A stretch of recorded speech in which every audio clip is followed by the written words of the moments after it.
5. And he that was over the household, and he that was over the city, the elders also, and they that brought up the children, sent to Yehu, saying, we are thy servants. Chumps. And we will do all that thou shalt bid us. Chumps. Go ahead. We will not make any man king. Do thou that which is good in thine eyes. Before he lifted up a finger, they were like, listen, we're your servants. Whatever you need for us to do, we gonna do. And don't even worry about those 70 other guys. We're not making anybody king. Fear. I said this before, I say it again. It's a great motivating factor for some people. Sit down and be like, he didn't even have to go into the town. He just sent them a letter, and they were like, fine, no problem. This is what we're gonna do. It reads. 6. Then he wrote a letter the second time, saying, if ye be on my side, and if ye will hearken unto my voice, take ye the heads of these men, your master's sons, and come to me to Jezreel by tomorrow this time. Now the king's sons, being 70 persons, were with the great men of the city who brought them up. And it came to pass when the letter came to them that they took the king's sons and slew them, even 70 persons, and put their heads in baskets and sent them unto Jezreel. Because they didn't want any problems. They were like, is that all you saying? That's not a problem. They beheaded the 70 sons of Ahab and they put them in baskets. Now I want y'all to understand this. This was all because of what Ahab did. You don't have something to this magnitude happen unless God is involved in the matter. And when Ahab brought Baal worship into the country and he was killing the prophets of the Most High God by the hand of his wife, Jezebel, God remembered that. In the same way that those prophets were killed, the Most High God killed his sons. And so how I said when I started off, never believe that the evil you commit won't find its way back to you. Even though Ahab was dead, it was for all Israel to see that God will destroy your entire house because of the evil that you do. Don't believe you're just one man alone on an island. Don't believe you're just one woman alone on an island. What you do can affect the whole. And so that as this was coming to pass, and as the Most High God was repaying Ahab for what he did, Baal worship had to leave Israel. Right. And I stop and I say, it's not always as simple as just saying, oh, I won't do it no more. Right. Sometimes there's some more extreme measures that have to be taken in order to make sure these things don't continue to happen. The Most High repaying Ahab for all the wickedness that he portrayed against God was allowing people to know that the next person that tries this could be you.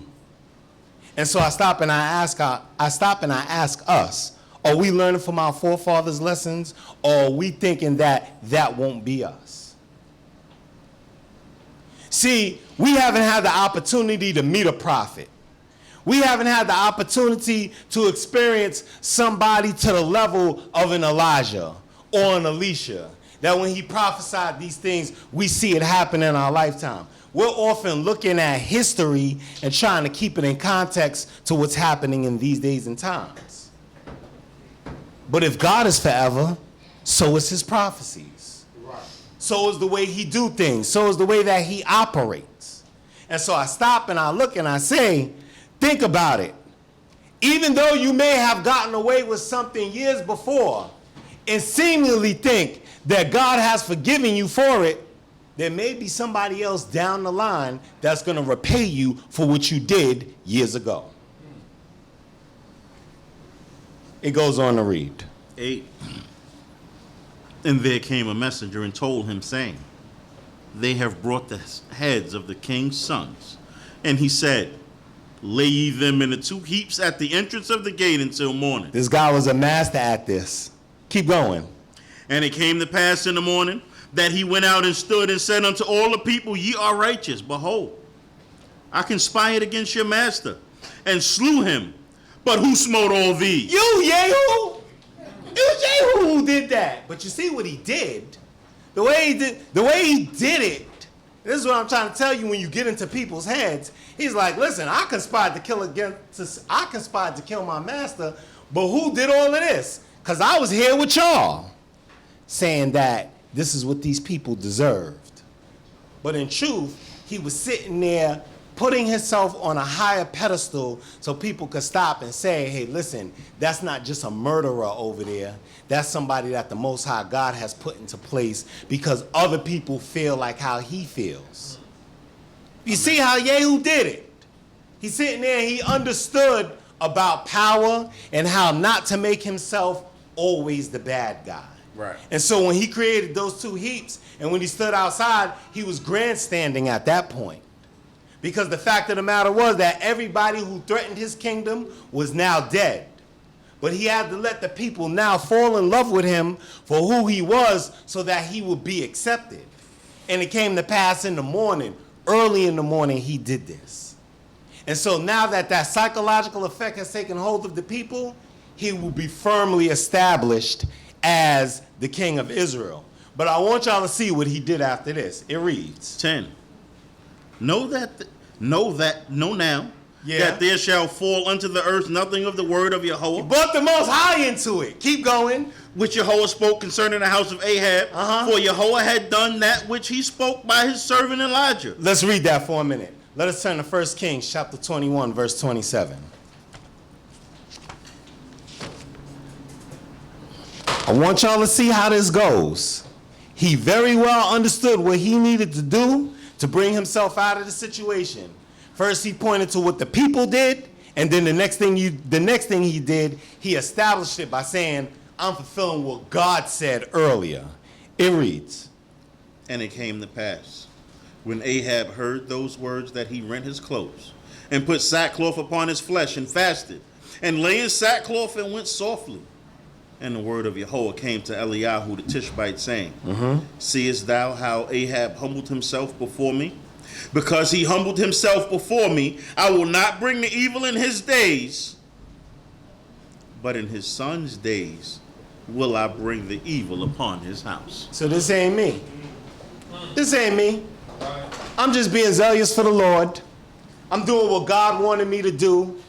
And this is something that y'all should have done later on. I want y'all to see, because when I tell you, as we get into these portions and you hear the different people teach about what's going on, and we can go back to 2 Kings, you'll see there's murder, there's treachery, there's deceit, there's treason, there's all that good stuff we like to learn about. There's all that good stuff we like to watch on TV. How they say? It's a big rich town? I just come from the poorest parts, right? Of course, like, what's he talking about right now? It's one of those things. I said we stop and we look at our forefathers, and I say that we were normal people serving God.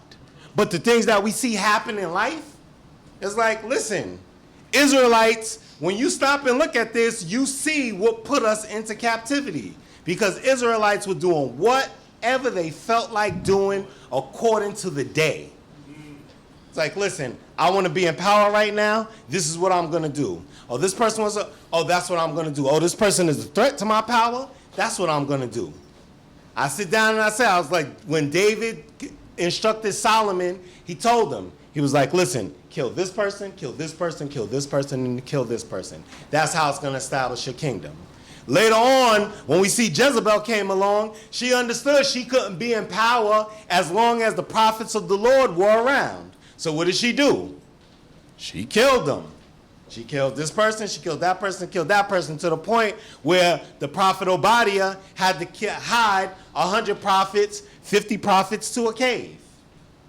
Now the irony of it all is that there were 50 prophets to a cave. Now the 70 sons of Ahab were split up in two heaps and put before everybody to see. That's the God we serve. Let's get back to 2 Kings. 11. So Yehu smote all that remained of the house of Ahab in Yezreel, and all his great men and his familiar friends and his priests, until there was none left him, unless there was none him left remaining. Anything that had to do with Ahab, it had to go. His friends, had to go.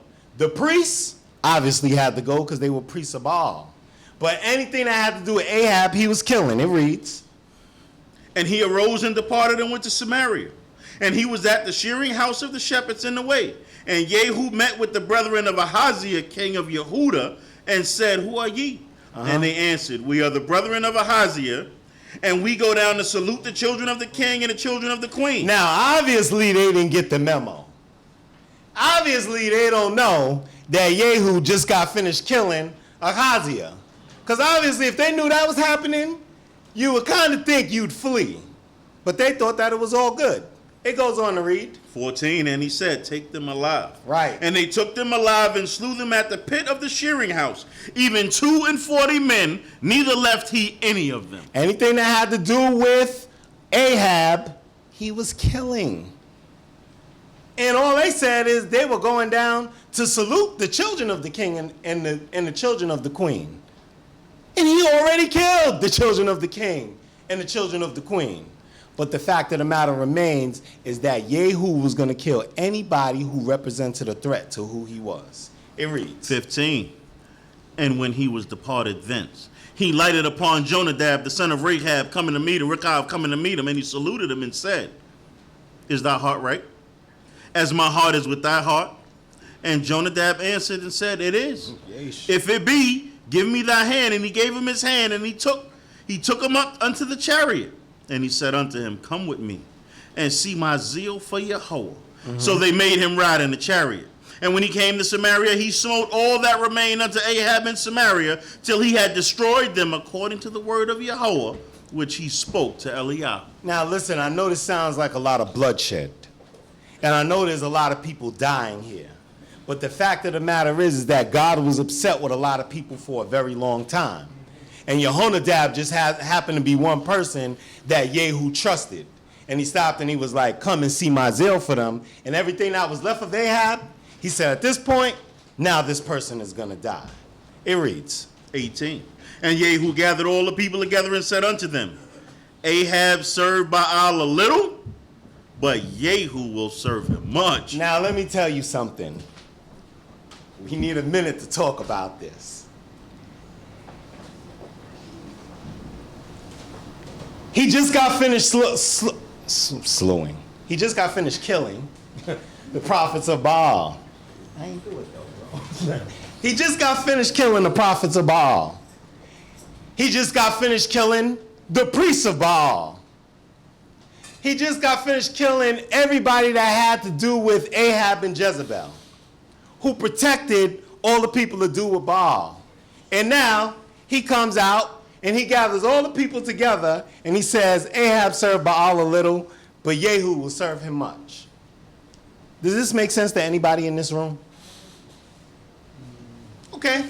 I just want us to consider that. It goes on to read. 19. Now therefore call unto me all the prophets of Baal, all his worshipers and all his priests. Let none be wanting, for I have a great sacrifice to do unto Baal. Whosoever shall be wanting, he shall not live. But Jehu did it subtly, to the intent that he might destroy the worshipers of Baal. Listen, and we might have to talk about this one day, but listen. Is this entrapment? Because it sure sounds like it. And it makes us question, actually, can you begin to judge people before they actually do what you think they're going to do? Because he asked them to go and do something wicked as the king. And he's actually providing the space for them to do this wickedness. He just told the people, show up, because I'm going to do a great sacrifice to Baal. And whoever shall be wanting, he shall not live. Back to that intimidation, back to those threats.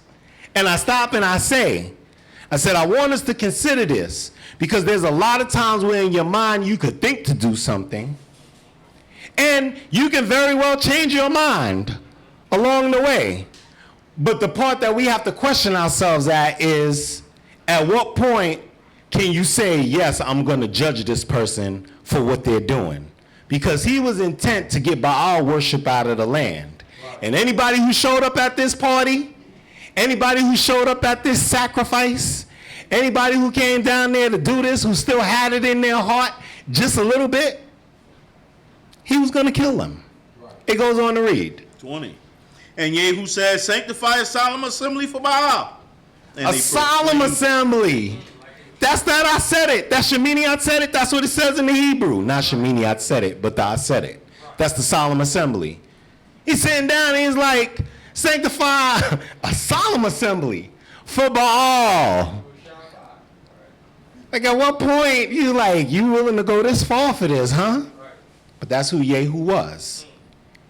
And they proclaimed it. Everybody who wanted to serve Baal, bring them on out. It goes on to read. 21. And Yehu sent through all Israel.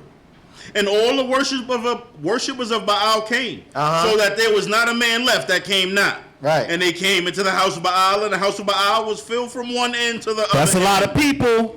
Remember what I told y'all, Baal worship was ingrained in Israel at this point. That's why Jezebel was so wicked. That's why Ahab was so wicked, because the people knew how to worship Baal better than worshiping the Most High. And something is wrong with that. And so when you can get this many people to come out for an Atzeret to Baal, for a solemn assembly to Baal, that the house is filled from one end to another, you'd be like, my goodness, it's like pulling teeth to get people to come out for Shabbat. You ever not see people for a while, you try to convince them to come out, you be like, hey, listen, why don't you come out for service one day? Yeah, I'm going to try. I'm going to see. But I sit down and I say, I'm like, whenever it's a party, and whenever it's perceived as a party, you get people to come out. You get people ready to serve God, the true and living God, then it's a him, aha, and I think maybe, probably not. And so, as we sit down and we look at this, the house is filled from one end to another. The people didn't do anything yet, but the fact that they showed up showed it was in their heart to do evil. It reads. 22. And he said unto him that was over the vestry, bring forth vestments for all the worshipers of Baal. And he brought forth vestments. And Yehu went, and Yonadab the son of Rechab into the house of Baal, and each one the worship. And he said unto the worships of Baal, search, look, that there be here with you none of the servants of Yahweh, but the worshipers of Baal only. Now I want us to understand this. He went as far as to make them vestments to wear for this party he was throwing. He's like, yo, give every one of them a nice little jacket. Give them a nice little vest. Let's put a patch on it. Know what I'm saying? Give them some matching fringes to go with the vest. And some buttons. On to the top.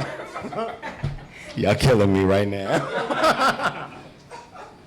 Sit down and you say, like, everybody in, which is smart, everybody who got on the vest, now you in.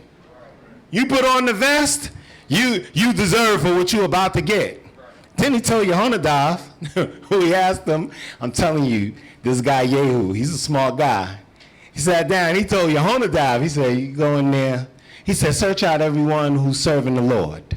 Those are the people who might have been there who didn't put on the vest. Like, wait, what's going on here? He's like, make sure everybody who serves the Lord, they come out. Everybody else, stay. He said, search and look that there be here with you none of the servants of the Lord, but the worshipers of Baal only. It goes on to read. 24. And they went in to offer sacrifices and burnt offerings. Right. Now Yehu had appointed him 80 men without, and said, if any of the men whom I bring into your hands escape, bully, his life shall be for the life of him. That's right. He's like, listen, if I find out any of these people get away, I'm killing you. I don't know if that's Torah. No, actually, I do know. That's not Torah. But he was getting his point across. you are not to let anybody get out of this building. I want all of these people dead. I went through all of this to get them all in one spot so we don't got to really weed them out the land. I want them all dead. 80 men to kill all the worshipers of Baal. It goes on to read. 25. And it came to pass, as soon as he had made an end of offering the burnt offering. They went as far as to do the offering. That's how you know. I'm like, bro, you had to do all that? They put the vest on. But they did the burnt offering to Baal. Go ahead. That Yehu said to the guard and to the captains, go in and slay them, let none come forth. And they smote them with the edge of the sword. And the guard and the captains cast them out and went into the city. Went to the city, into the house of Baal. And then what did they do? And they brought forth the pillars that were in the house of Baal and burned them. And they broke down the pillar of Baal and broke down the house of Baal and made it a draught house unto this day. Draught house. I looked this word up. Believe that's a latrine, about an outdoor bathroom. Said that's what that house became, so that it will be a sign to the rest of the children of Israel that this is what happens to the worshipers of Baal. What he did was a great thing. I think he went a little bit too far on what he did, because obviously, you know, once you bring out the worshipers of Baal, I don't think you really need to do a sacrifice to it. But the fact of the matter remains is that everybody has their ways of going about doing things, and that these people needed to be assigned to the rest of Israel of whoever had it in their heart to serve Baal, that page has turned, and that's not what's going to happen in Israel anymore, at least while Yehu was around. Because as we see our history as it goes on, Israel had, as our brother Chief Uziel so eloquently puts it, a pantheon of gods, that it wasn't just Baal worship. But because Baal worship was the main worship during that time, that's what had to be destroyed, and people had to understand what was going to happen to them in order that they get back to serving the Most High. It goes on to read. 28. Thus Yehu destroyed Baal out of Israel. And what's that next word? Howbeit. Stop right there. There is a word that haunts us. Howbeit. However. Like, no matter what, there gotta be something that we ain't do right in doing right. I don't know why that is, Israel. I don't know why that is, because the fact of the matter is, as he reads this next sentence, you're gonna stop and you're gonna be like, after you went through all of that, how do you get there? It goes on to read. Howbeit, from the sins of Jeroboam the son of Nebat, wherewith he made Israel to sin, Yehu departed not from after them. The golden calves that were in Beit El and that were in Dan. And Yahweh said unto Yehu, because thou hast done well in executing that which was right in mine eyes, and hast done unto the house of Ahab according to all that was in my heart, thy sons of the fourth generation shall sit on the throne of Israel. Yeah. Now, let me tell you something. He did good, but at the same time, the calf worship was false god worship also. And so this is my statement to us, Israel. Understand what follow through is about. We are a monotheistic people. We believe in only one God.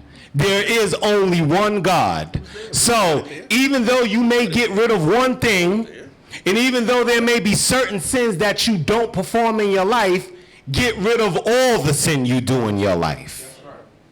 Amen. Don't stop for a minute and believe just because you stop doing one thing that now you have arrived and now God is altogether pleased with you. God can very much well bless you and you still be a sinner. It's just in a certain area you're blessed. But you're still a sinner and you're still wrong.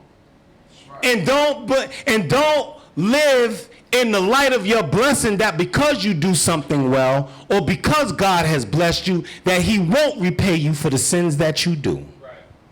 Pay you to your face. That's what he said. He'll sit down and he'll show you. It's like, yeah, you're blessed while you do that, but that doesn't matter. Because the fact of the matter is that you still have these wrong things with you. And here is proof that even though God was pleased with him in the one thing that he did, he didn't get rid of calf worship. And calf worship was just as wrong. It goes on to read. 31.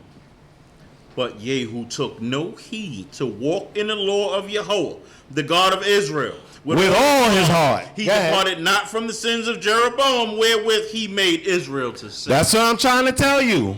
It went from one point where God was telling Elijah that that Yehu would become king, and Hazael would become king, and Elisha would become the prophet, and whoever escapes the hand of one would be killed by the other, and whoever escapes his hand will be killed by the other. But the reality of the situation is, even though we may have a destiny, we have free will choice. Yes, sir. Right. Amen. You didn't make robots. You still have an obligation to do that which is right before the Most High God. You can be slated to do something good in Israel. That don't mean that you can't sin, and that don't mean that God won't kill you for what you do. He can still be upset with you, but you've been created for just that purpose. Consider Israel as we consider our day-to-day lives and the different things that we do. It reads. 32. In those days, Yahweh began to cut Israel short, and Hazael smote them in all the borders of Israel, from the Jordan eastward, all the land of Gilead, the Gadites and the Reubenites, and the Manassites, from Aroer, which is in the valley of Arnon, even Gilead and Bashan. Right. Now the rest of the acts of Yehu, and all that he did, and all his might, are they not written in the book of the Chronicles of the Kings of Israel? Yes, they are. You can cross-reference that in the book of 2 Chronicles chapter 22. It reads.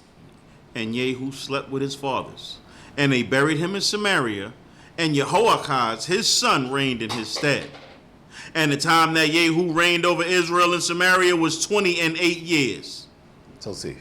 Chapter 11, verse 1, hallelujah. Hallelujah. Now when Athaliah, the mother of Ahaziah, saw that her son was dead, she arose and destroyed all the seed royal. I want us to understand this. Remember Jezebel?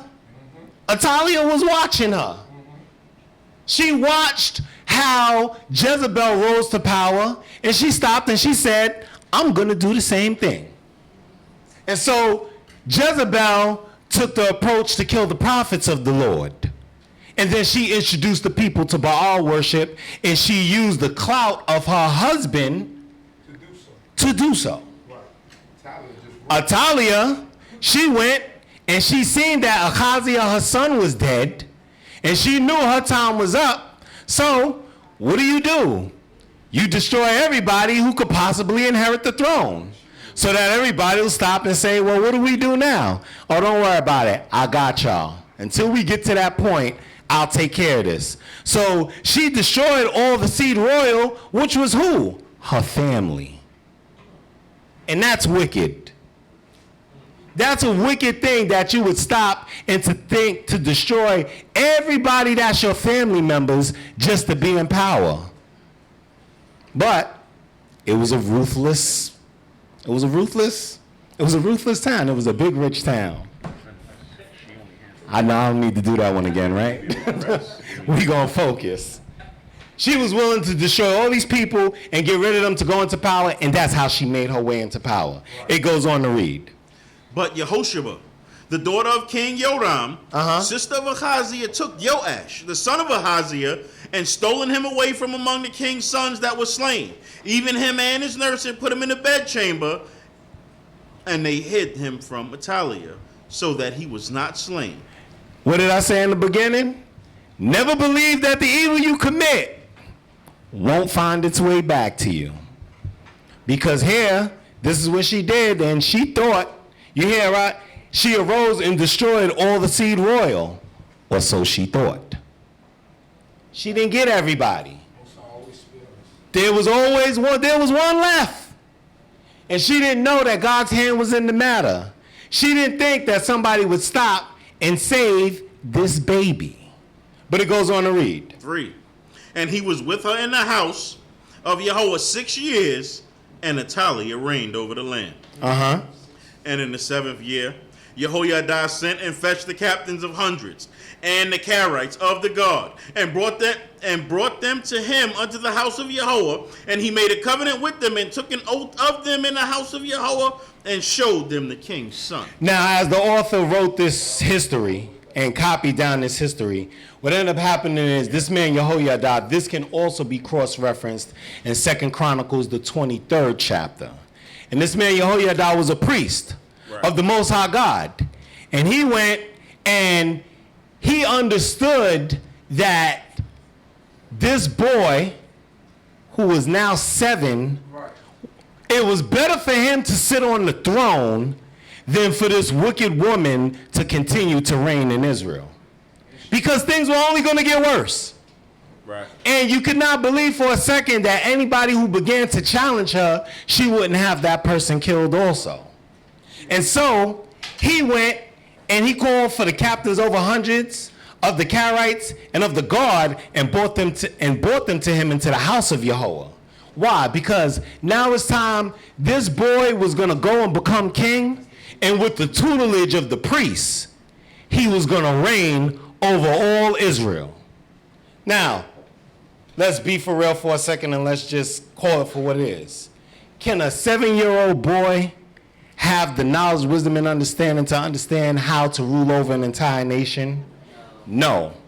However, there are some things that are symbolic, that are important to have in our lives, in order that we understand that things are always supposed to look a certain way so that things don't go awry. And a lot of times as Israelites, we don't understand that. That's why I say it's important about the way that we dress. It's important about the way that we speak. It's important that when people see us, they see a godly people so that they can understand how to properly serve God.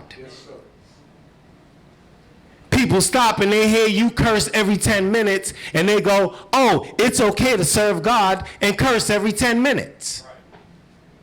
And so the next thing you know, we come in and I'm up here teaching and I'm cursing every 10 minutes and I'm like, oh, Salika. Oh, I'm sorry. Oh, but bleep, bleep, bleep. I'm sorry. You know, I didn't mean it like that. And so what happens? Because I've been practicing doing something a certain way for so long, I can't even stop myself from doing it. And I've caused other people to think that it's okay to do it. And now that I've trained myself not to do it, when somebody else comes up here and they do it, I expect them to stop. Amen. Does that work out like that? Does that make sense to us? Amen. So that's why I focus and I speak the words that my teacher spoke, Moreh ben Yisrael, when I say it's important for us to look like Israelites. We're a beautiful people. And when people see us, in order for them to see godliness, they have to see our culture. We have to wear it. And it's not only important for them to love it, we have to love it. That's right. And so when I stop and I say, when I looked at the royal prom and I'm looking at all the pictures of Israelites and culture, I was like, this is a beautiful sight. But does Israelites see themselves? Don't let it just be a one-day thing. Don't let it just be a this time of year thing. Let it be an all the time thing that you love looking like an Israelite. Hallelujah. Why? Because that's how God made us. Right. And so when you're trading your kippah for a baseball cap, what are you saying about what God gave you? Amen. We have to stop and look. We trading in a long cotonet for a tight t-shirt. It just doesn't make sense. And that's not me saying that you can't wear a t-shirt. That's me saying don't trade in your culture for another man's culture. Right. Respect that. Right. Have pride in how God made you. Yes, sir. Have pride in what God gave you. Have pride when God marched us out of Egypt, he gave us our own.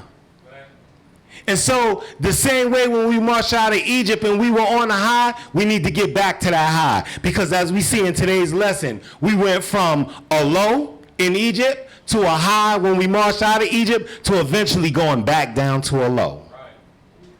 And that low here is that we got so desperate and I am going to use the word desperate, that we had to put a 7-year-old boy on the throne in order for Israelites to see that there was something wrong with what was going on. Amen. People are willing to kill each other for power and for perceived glory.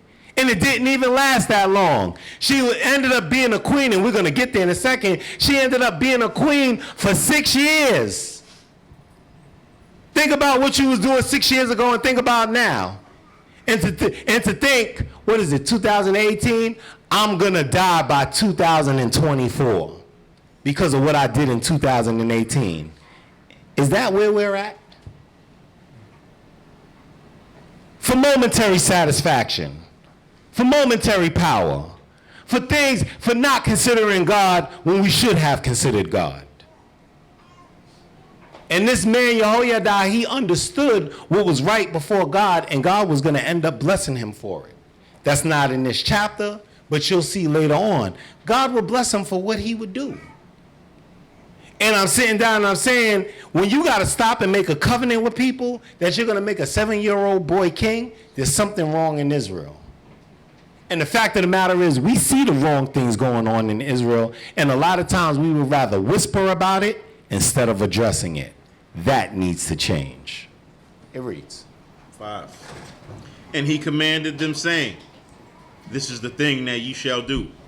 A third part of you that come in on the Sabbath, and keep the watch of the king's house. Now another third part was at the gate, sword, and another third part behind the gate, behind the guard, shall keep the watch of the house and be a barrier. And the other 2 parts of you, even all that go forth on the Sabbath, shall keep the watch of the house of Yahweh about the king. And you shall compass the king round about. Right. Every man with his weapons in his hand, and he that cometh within the ranks, let him be slain. And be ye with the king when he goeth out and when he cometh in. Right, because they're about to establish this king. And for anybody to stop and try and kill this boy because he was the last of the seed royal, he's letting them know, kill that person. It goes on to read. 9. And the captains over hundreds did according to all that Yehoiada the priest commanded. And they took every man his men. And those that were come in on the Sabbath, and those that were to go out on the Sabbath, and came to Yehoiada the priest. And the priest delivered to the captains over hundreds the spears and the shields that had been King David's, which were in the house of Yahweh. Yeah, because later on, this is what will end up happening. He had to have an army that would protect this boy. And so when King David was saving up things for the time of war, when he put it into the house, he was saying, listen, quite possibly these shields and these spears are for this time and for this season. And so if Atalia wanted to raise up against them, then it would have had to have been a war. It goes on to read. 11. And the guard stood, every man with his weapons in his hand, from the right side of the house to the left side of the house, along by the altar and the house by the king round about. Then he brought out the king's son, and put upon him the crown and the insignia, and they made him king and anointed him. And they clapped their hands and said, long live the king. Listen, at that point, now all Israel had to see this. He's wearing the crown. He has the insignia, which is his signet, and he's been anointed by the high priest. Amen. Do y'all see what I'm saying about culture? If you don't have a high priest, how does that happen? If you don't have a house of the Lord, how does that happen? And if you don't have a seed royal, how does that happen? So when we stop and we do a public naming, those things are important for our children to see. Amen. When we stop and we come in our culture, that's important for our children to see. When we have a house and not in shambles, that's important for our children to see. Why? So that they will follow in it. I stop and I say, like, listen, make sure that what you want to see in this place is something that you would want to see in your own home. Don't let the house of God ever be a secondary thought for you. Amen. You know, God is worthy of all. And a lot of times as we came back to God, we forgot how to give to God. And stop, I surely understand. When I say I surely understand that there have been pastors and preachers and deacons and pulpit mongrels and all other types of people who have stopped and stolen God's money that was supposed to be for his house, and they lined their pockets with it and gave it to their family. I get that. But my question is, now that we understand who those people are, how come we're not giving back to God? In the book of Numbers, when they talked about how the chief men bought up their offering, did it say that they bought up $5, $6, $7? Did it stop and they say, oh, they gave a silver bowl, but it was the silver bowl that was chipped that he no longer wanted in his house, so he brought it up to the Lord? Did it say that? I stop and I say, I was like, we like to complain about what we don't have, but we're not willing to put our hand forth to what we should have to be comfortable when we come to these places. And so I stop and I say, I'm like, listen, whatever you like to see, bring it here and put it in a place so that the place can be established. I bring that up because as we begin to learn more about Yehoiada, and we won't do that today, we see that this priest, the house of the Lord that this king, this 7-year-old king was anointed in, was in shambles. You don't read that here now, but when he did this, the house was in shambles. And that afterwards, once he established Yoash as the king, he stopped, and the next order of business was to reestablish the house. And I stop and I say, for us, as Atalia was being moved out and a new era was being brought into play, it was time to reestablish things the way they should be. And so I say, for us in these days and times, and what we see, it is time for us to establish things, reestablish things the way that they should be.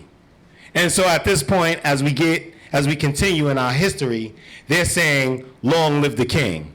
And now Atalia has heard. It reads. 13. And when Atalia heard the noise of the God and of the people, she came to the people into the house of Yahweh. Obviously, she wasn't invited to the party. It reads. And she looked, and behold, the king stood on the platform. The boy. As the manner was. And the captains, and the trumpets by the king. And all the people of the land rejoiced and blew the trumpets. Then Atalia rent her clothes and cried, treason, treason. It was just a little bit too late at that point. Obviously, if they thought it was treason, they would have let you know what was going on before this happened. But now, she's not even smart enough to know. You'd be like, if they sitting there and they're anointing a king, what does that mean for you that you walking into this house in the midst of all of his friends? But she cried treason, treason, but she ran her clothes for a reason, because she understands what that means for her. So how did this lesson begin? What did I say? Never believe. Y'all forgot that quick? The things you do won't that the evil you commit won't find its way back to you. I was paraphrasing. Now, I got you, bro. I had to write it down myself. Don't worry about it. Never believe the evil that you commit won't find its way back to you. You crying treason that the boy who might or might not have become king is actually become king when you usurp the throne by killing all of the royal seed. The irony of it all. It's like Ahab being thrown back in the field of Naboth after he was being killed. Right. His 70 sons their heads being in two heaps when the prophets of the Lord had to be hidden in two separate caves by the other prophet Obadiah because of what they did. I'm telling y'all, it's this thing about life. What you do always comes back to you. What you do always comes back to you. And just because you think that nobody sees you, always remember, God sees you. And so she's sitting there, she's crying treason, treason. That's a very befitting word for you, O queen, because that was treason when you killed all of the royal seed. And now what was supposed to happen to you 6 years ago is going to happen to you today. It reads. 15. And Yehoiada the priest commanded the captains of hundreds, the officers of the host, and said unto them, have her Have her forth forth. between the ranks. Yeah. Bring her on And out him here. that followeth her slay with the sword. For the priest said, let her not be slain in the house of Yahweh. Yeah. We don't need her dying in here. Lead her out there. The one that's calling treason, lead her out. We don't want her dying in here. We got some other work to do in here. It reads. 16. So they made way for her, and she went by the way of the horse's entry up to the king's house, and there she was slain. Rightfully so. It reads. And Jehoiada made a covenant between Yahweh and the king and the people, that they should be Yahweh's people between the king also and the people. And all the people of the land went to the house of Baal and broke it down. Right. His altars and his images broke they in pieces thoroughly, and slew Matan the priest of Baal before the altars. And the priests appointed officers over the house of Yahweh. Now, ain't this God? First, it was Jehu that needed to do that in Israel. Here goes Jehoiada doing the same thing in Judah. The northern kingdom and the southern kingdom. I want us to understand how this works. God, when God said he wants something taken care of, he's going to have it taken care of. The only question is, and we don't know, who he's going to have it taken care of by. Amen. Because Atalia, through marriage, was related in the northern kingdom and the southern kingdom, the king of Israel and the king of Judah. Right. And so, as we sit down and we look at this, and all the people of the land went to the house of Baal, you stop and say to yourself, after Jehu did everything that he did, how do you still have people worshiping Baal in the land? Right. Unless it's ingrained in their heart. That's how evil Ahab was. That's how wicked Jezebel was. Because they had people believing that Baal worship was A-okay. And Jehoiada went and he understood how God felt about these things, and they broke it down. The altars and his images broke they in pieces thoroughly. And they slew who? Matan, the priest of Baal, before the altar. It goes on to read. 19. And he took the captains over hundreds, and the Carites, and the guard, and all the people of the land. And they brought down the king from the house of Yahweh, and came by the way of the gate of the guard unto the king's house. And he sat upon the throne of the kings. So all the people of the land rejoiced, and the city was quiet. And they slew Atalia with the sword at the king's house. Hallelujah. Hallelujah. Hoping and praying that y'all got something out of what I said, and that the Most High God found these words acceptable to be spoken before his people. As I bid you all in the tongue of our forefathers, Shabbat Shalom Lakem. Shabbat Shalom. Okay.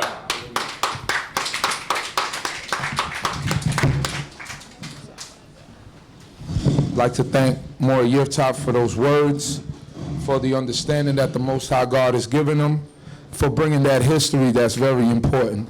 Very powerful woman. She was evil and she was powerful because she ruled for 7 years. The only woman in the history of our Torah that actually sat on the throne and ruled for 6 years, I believe. And she ruled with an iron fist.